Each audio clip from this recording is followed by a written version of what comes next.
5ই আগস্টের পর থেকে দেখবেন যে আপনি বিএনপির ভারপ্রাপ্ত চেয়ারম্যান জনাব তারেক রহমান উনি কি বার্তা দিচ্ছেন আমাদেরকে, দেশের মানুষের জন্য।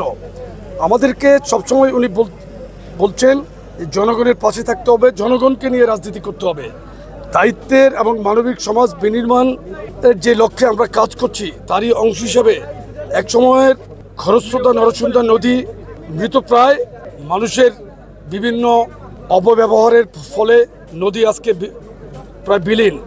তারই ধারাবাহিকতায় এই যে পানি প্রবাহের যে খালটি, এটার বিভিন্ন জায়গায় কিন্তু আপনি দেখছেন যে এক প্রকার বন্ধ হয়ে গিয়েছে, নালার মতো করে পানি যাচ্ছে।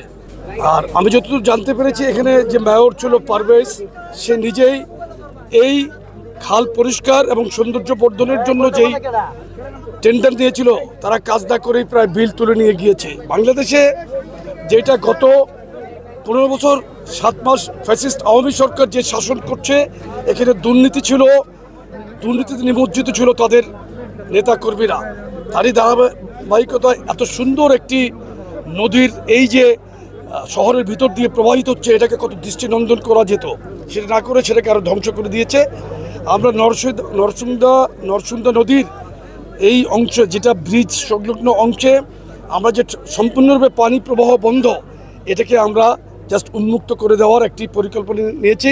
কিশোরগঞ্জ জেলা যুবদলের এটা উদ্যোগ, এটা এই প্রোগ্রামটা তারা আমাদের সাথে কথা বলার পরেই আমরা এই ধরনের একটি প্রোগ্রামকে সাধুবাদ জানিয়ে এই প্রোগ্রামটিতে আমরা সম্মত হয়েছি, যেহেতু আমরা কাজ করতে চাই।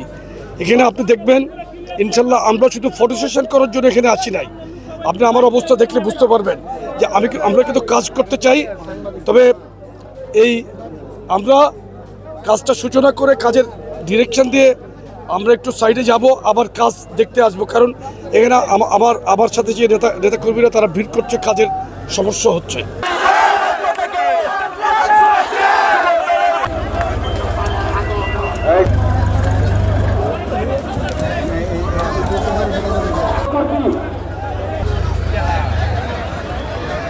এই রাস্তায় যানজট তৈরি করবেন না,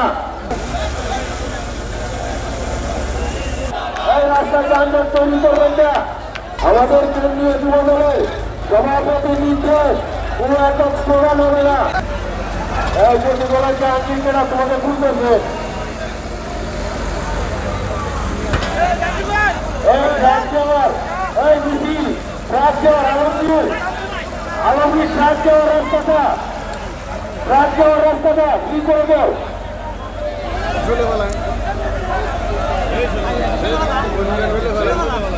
এই খুলে করে দাও। ব্যক্তিগত নিষেধ, এই আলমগীর